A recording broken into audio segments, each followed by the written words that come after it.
diversification is always good, and especially in today's market, What do you think in the current economic climate? Diversification is good, and especially with this customizable fund. Oh, absolutely. I love it, because you can diversify not only on the asset types or the asset class, but the regions. You can diversify on whether or not it brings in high cash flow Mm-hmm. or if it's high in capital appreciation. There's some deals, I know some people in ATMs. Well, ATMs, basically it's all cash flow. At the Mm-hmm. end, the machine is dead, you throw it away. So Mm-hmm. you're not building any capital appreciation. Mm-hmm. There's other deals like development where there's maybe no cash flow at all, Mm-hmm. for a couple of years, and all of the money you're getting is capital appreciation at the end. Mm-hmm. By being in a diversified fund, you can Mm-hmm. pick and choose which you want, cash flow or capital appreciation, or both. Get a little of both and definitely truly diversify.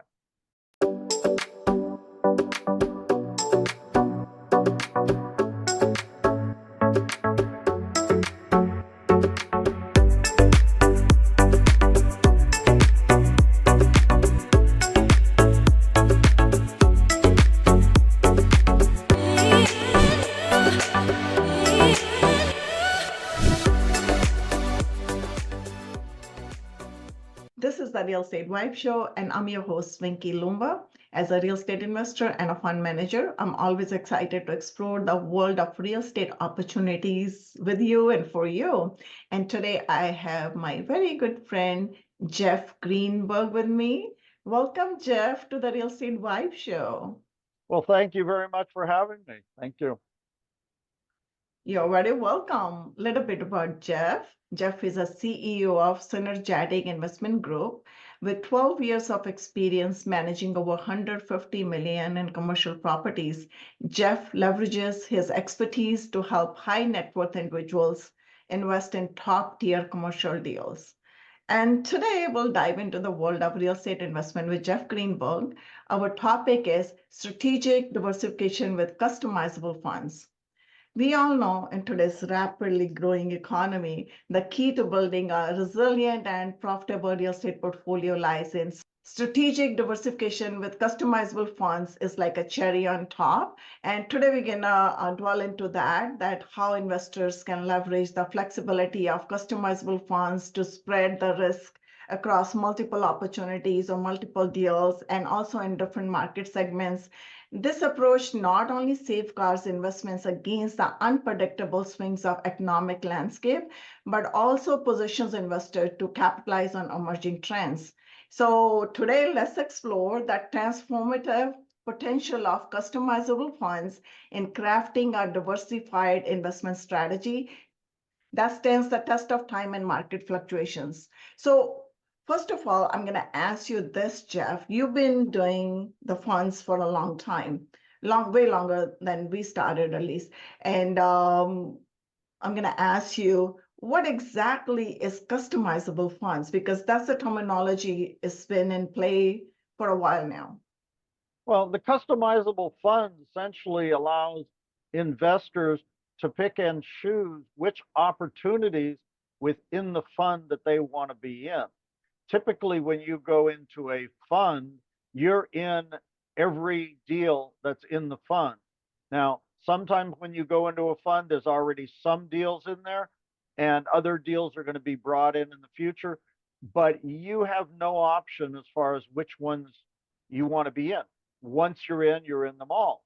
The customizable fund allows you to pick and choose when new opportunities come in, whether or not you want to be in those opportunities. So basically, you can pick and choose what deal you wanted to invest in under the same fund umbrella, That's right? correct.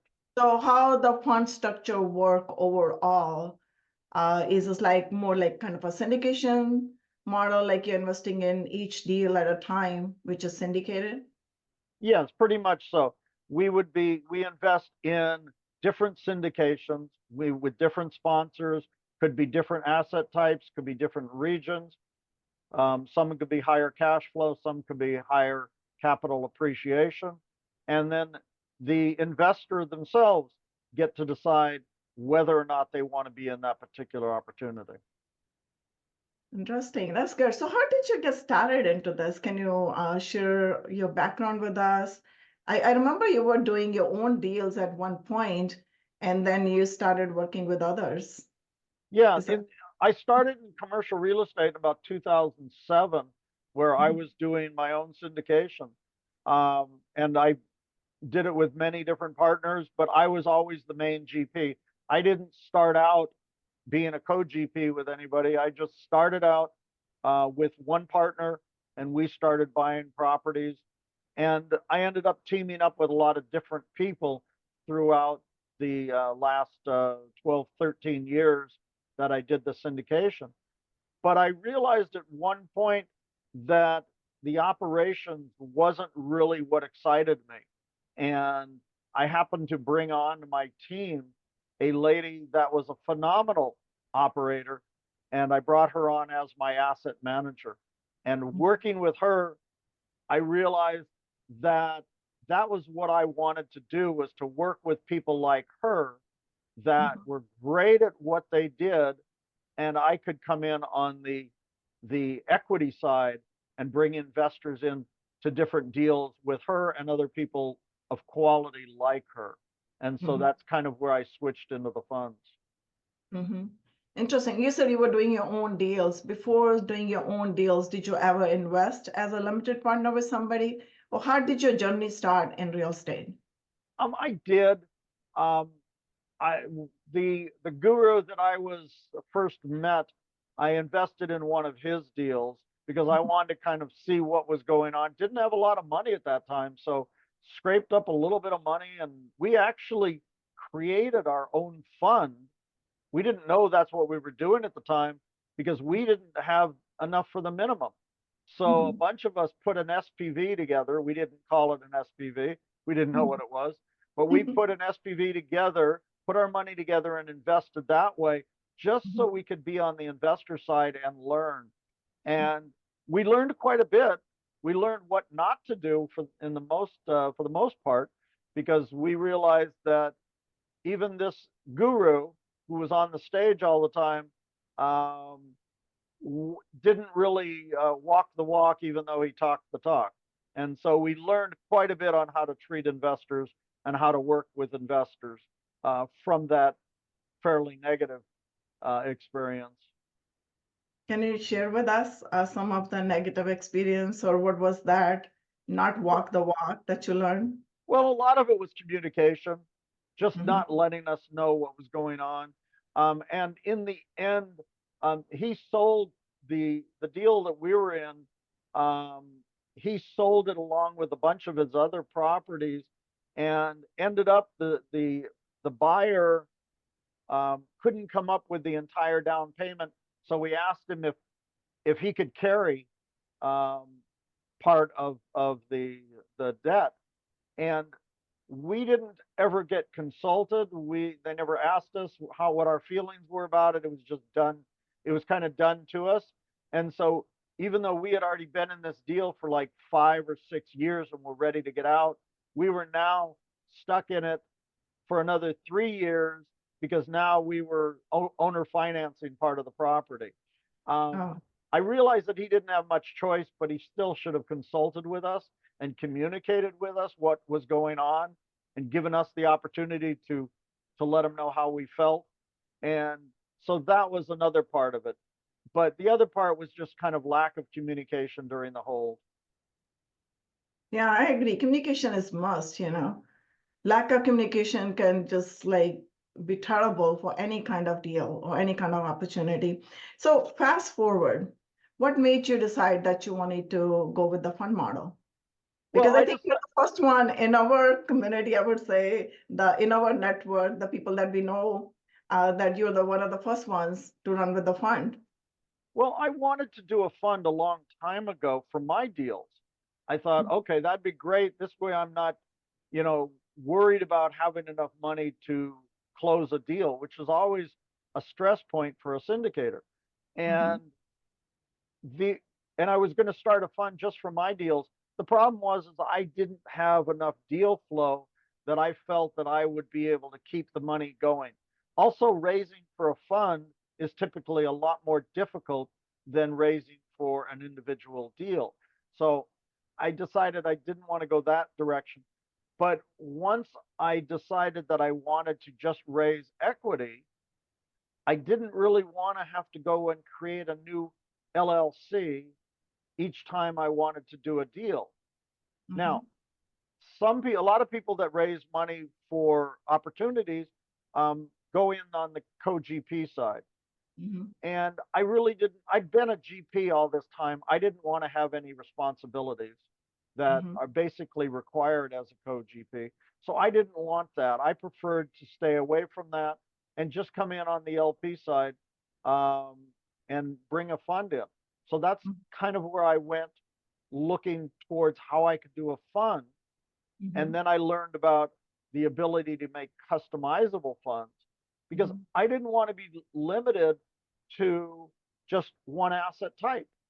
Even though most of my experience was in multifamily and student housing, I was interested in self-storage and mobile home parks and assisted living and all kinds of other things.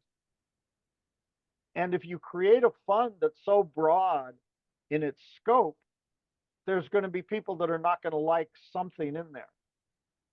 So you're gonna turn off some people. So I figured, okay, if I was able to do it customizable where they could pick and choose, if somebody doesn't like self-storage or somebody doesn't like mobile home parks, they don't have to be invested in those. And so that's why I wanted to go with the customizable. And then when I learned that there was a portal that was doing that and was helping people do that, that's when I went that direction. I said, this is what I was looking for. And so I went into the customizable funds.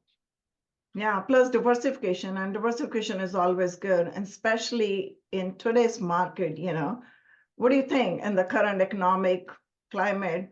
Diversification is good, and especially with this customizable fund.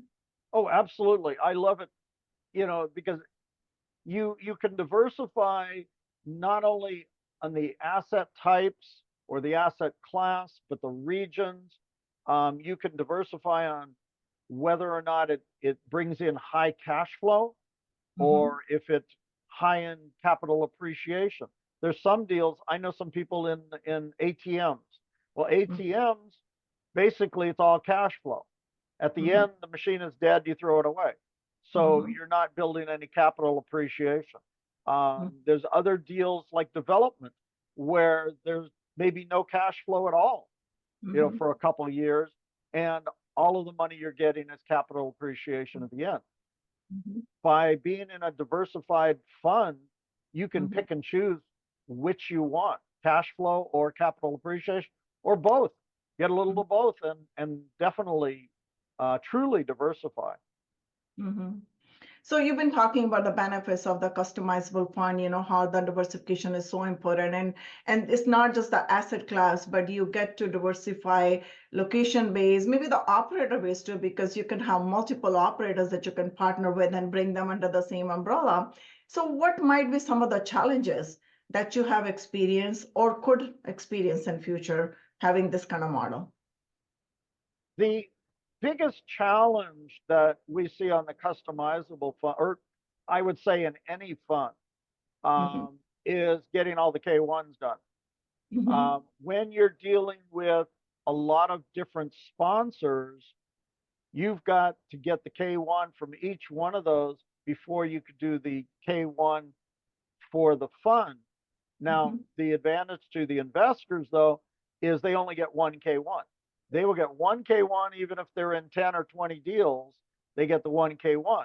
The problem is we typically have to wait until each one of those sponsors do their books and their taxes and get the K1 in.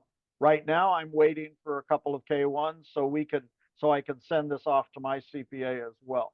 So that I find is probably the biggest disadvantage. And how about the taxes? Do you have to file taxes in different states when you're bringing the deals from different states? I've never I've never done that as far as the investors don't, as far as I understand. I mean, Mhm. I'm right now, I'm in one deal where we have 74 short-term rentals in 8 different states. Mhm. And there's no plans to do the taxes in all those different states. So no, we don't typically have to do that, or at least the investors don't with their K1s don't have to do that. The Mhm. sponsors the sponsors may have to do that, but Mhm. the investors don't have to file in the different states. Sponsors mean the deal sponsor, not as a I mean, fund manager. excuse me, the investors don't have to. The investors don't have to in the different states. Investors don't have to, and as a fund manager, you don't have to either, or do you No, want kind of tax no. implications? Okay, perfect. So let me ask you this question. Earlier, you said raising for a fund is a little bit harder than a raising for a deal. And your fund is a customizable fund. So basically, you're raising at a deal level or you're raising at a fund level too. And then you tell them, okay, when the time comes, I can deploy into this deal. So if you can share that strategy with us. Well, it's going to be easier to be able to bring somebody into a deal that's already there that you could show them the numbers. Mhm. If you're going straight into a regular fund, as I said, you may see some of the deals already in there, but you don't know what the new deals are going to be. You're going to have to really trust the fund manager or the sponsor.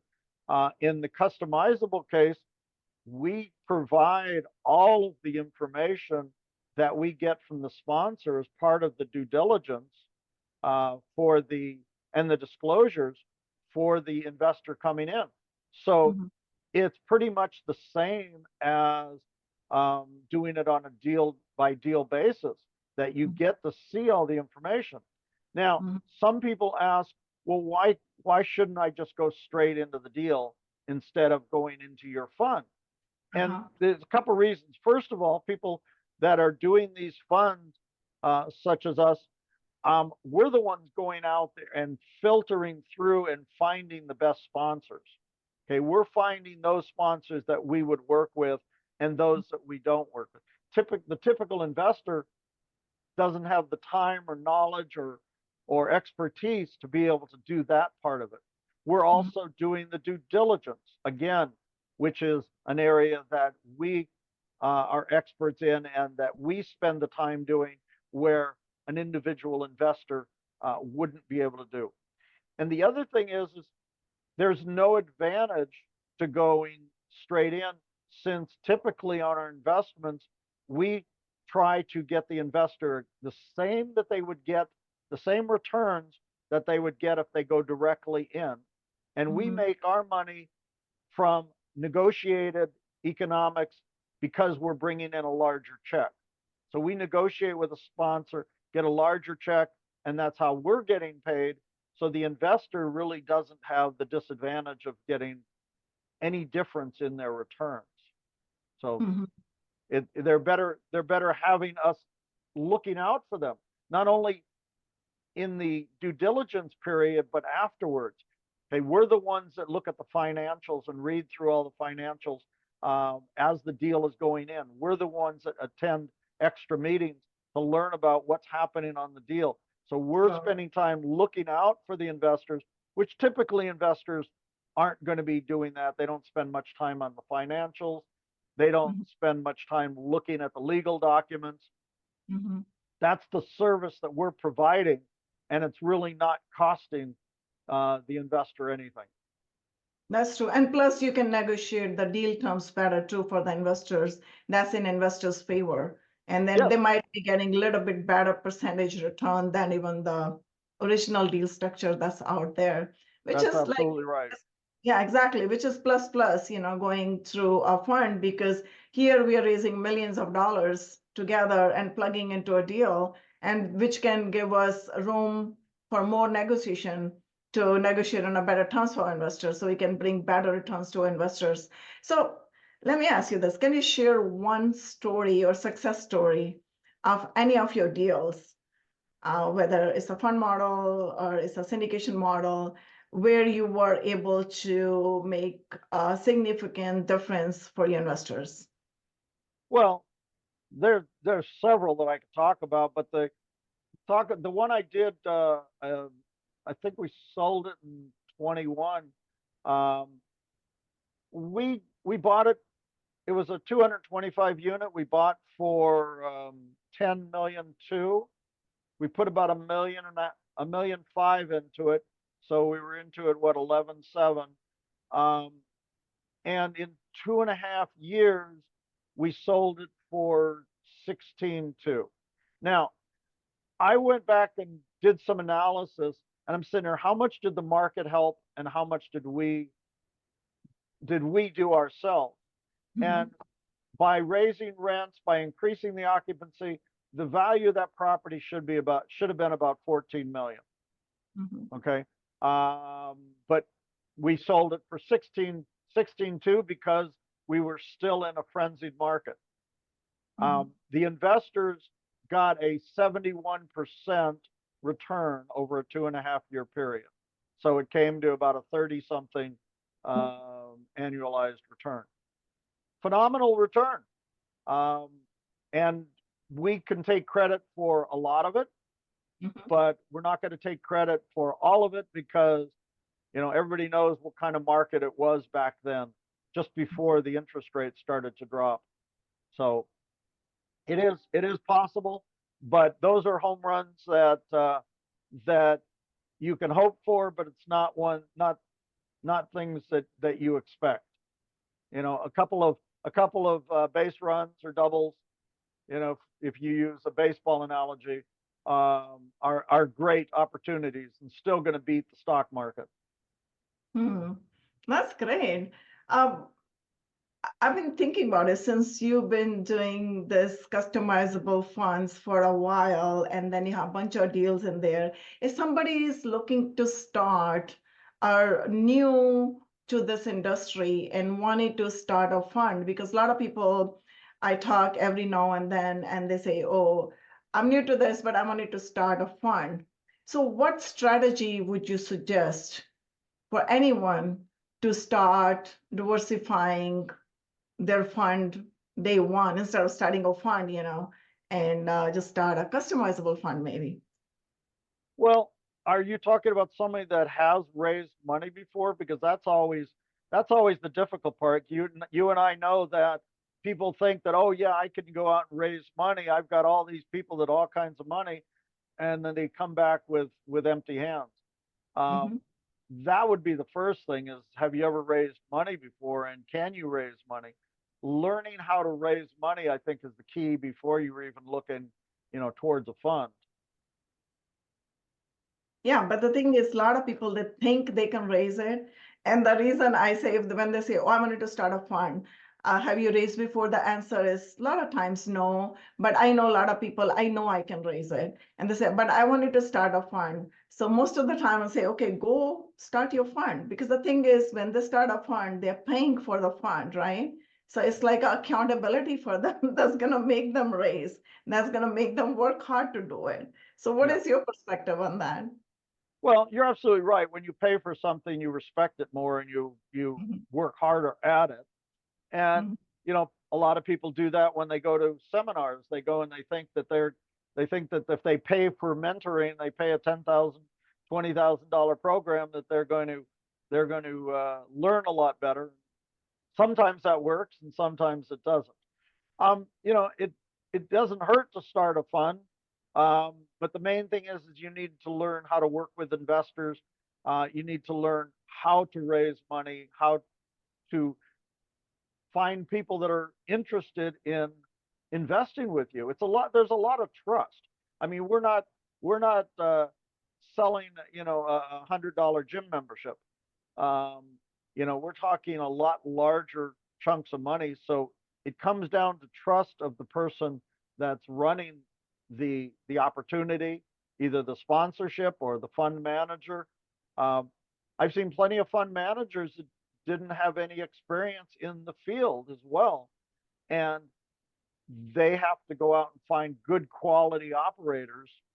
Mhm. um, and so the knowledge of being able to find those operators is important too.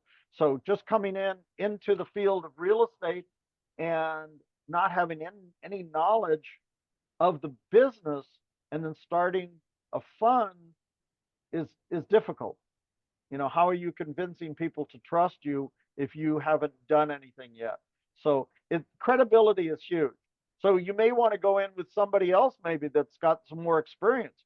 Typically, if somebody wants to syndicate a deal, I'll tell them to go and partner up with someone with more experience, get some experience working alongside of them, and get your own experience, and then go ahead and do it. Maybe the same thing is true for a fund. Maybe you should partner up with someone that does have more experience and do that. You could always start another fund later, if you want to branch out onto your own. But trying to do it on your own and learning, you know, if you're learning with your money, that's one thing. But learning on somebody else's money, that I don't recommend that. That's true. No, I agree on that 100%. So share with us, how did you find your investor base when you started and how you're doing that? Because I'm pretty sure you have a huge database, you're nurturing that, but still you're adding day to day new people. So how you're attracting those people, any strategies around that? Well, the way I started out was I was running like 3 different meetups. I was going to at least another 3 or 4 local events, probably about 6 or 7 local events every month. I was also going to a lot of boot camps. I was going to a lot of seminars. I was traveling. I was probably traveling at least once a month to different events. Um, Also, I was on a lot of podcasts. I've probably been on 50 to 60 podcasts where I have met people that way. So initially, that's how I did it. More recently, within the last few years, I started getting more involved in social media. That was something I wasn't doing at all, was any social media. So now I'm on. I have a social media lady that gets me on LinkedIn and Facebook and Instagram, and so I'm reaching out more that way and trying to find people that way. But yeah, starting out, going to meetups and meeting people and going to different events.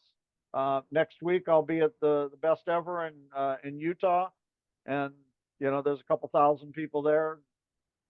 I'll be meeting a few people.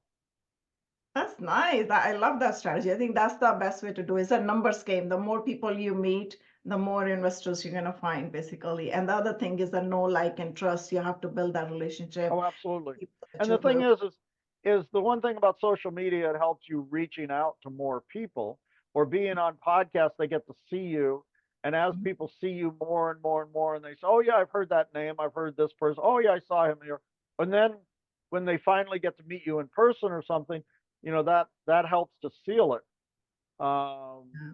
you know, They already know you at that point, yeah, I mean, I because. do have quite a few investors that I've never met, that Mhm. I've only met online or on a Zoom call or something.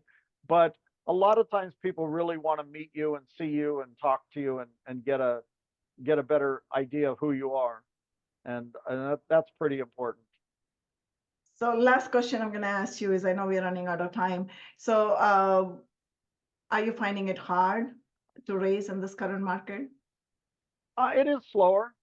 It is Mhm. slower. People are a lot more cautious, and I don't blame them. But people listen to the news, and um, so it does make it more difficult. But what people don't understand is this is the time period that money is made, because Mhm.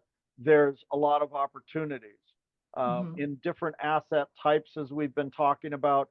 But there are going to be a lot of opportunities coming up. But yeah, people people are very hesitant. They listen to all the negatives on the news, and scares a lot of people off. All right. So, Jeff, I know you have shared a lot of golden nuggets with us, and we are running out of time. I'm going to ask you one more golden nugget from my audience. Either could be on the capital raising, on the mindset, because I think mindset plays a big role in whatever you're doing, whether it's a capital raise or acquisition or whatever you're trying to achieve. So, share a golden nugget with us On mindset, is that what on the anything, whatever you think it worked for you and you wanted to share with us.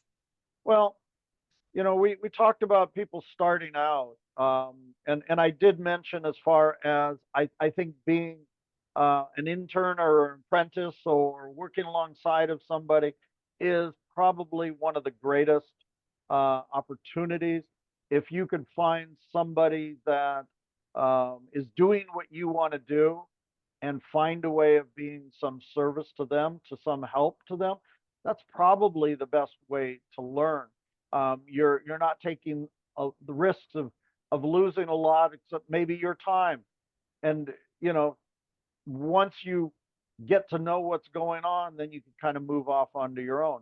I just know so many people that just try to jump into the business, on their own and stumble along. And I know from my own experience, I partnered up with a lady that was at the same level as me. Mhm. And I feel if I would have partnered up with somebody that was a few steps ahead of me, Love you. there would have been a much bigger advantage than the two of us kind of fumbling along, learning on our own. I So know. that would I probably think be we my biggest. I think we need to talk about that in another episode, how to connect with the people who are ahead of you. Because the people who are ahead of you, they want you to partner with somebody who is ahead of them.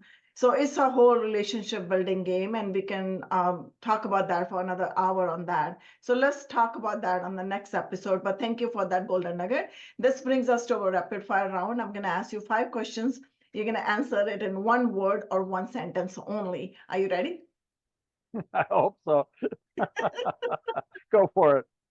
All right. So, what is one of the most important thing that you have learned in your life, and how did your life change after learning it? Time. The value of time is Love that. extremely important. That's so true. I agree that 100%. Share one good book with my audience that you really love. 3 feet from gold. Oh, I like that one. Yeah, I I have was it on my shelf too. My husband got it a long time back. In one word, what does life mean to you?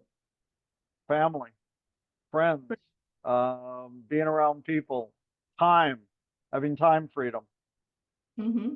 What is your biggest passion?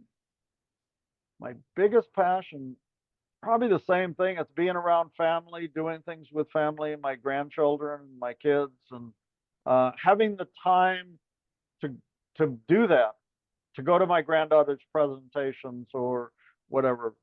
Time is a big element. That's true. I think that's what we all have to understand that time is money. Time is everything, basically. If you could turn back in time and talk to your younger self, what would you tell yourself and why? I would have started being an entrepreneur a lot younger than I was, and looking into this business a lot Mhm. earlier. Definitely, I would have. I see these young people at some of these events, and I congratulate them. Seeing a 19, 20-year-old going to some of these real estate conferences, and I congratulate them for being smart enough to do it at an early age. Mhm. Yeah, I agree on that. I do the same thing too. My heart actually melts. I'm like, oh my God, they're super smart. They're starting so young, and sky's the limit. Maybe sky's not even the limit, they go beyond that too. They're starting early on. But I think there is a time for everything. Everybody just goes at their own speed, at their own time. Every time is the right time. With that being said, thank you so much, Jeff, for being on my show. Can you share with my audience how can people reach out to you if they like to connect with you further? Well, one, you could scan the code, the QR code on the screen, but you could also get me at Jeff at synergetic.ig.com is my email. I also have a guide that I give out to people on how to vet deal sponsors, and you can get that at sigcre.com/sponsor. And that's I think it's 100 questions to ask a deal sponsor before investing as a passive investor, if you're interested in passive investing. Otherwise, my website, synergetic.ig.com. Thank you so much, Jeff. Thanks again for being with me today. Well, thank you for having me. This was fun. We've got to do it again. Yes, definitely.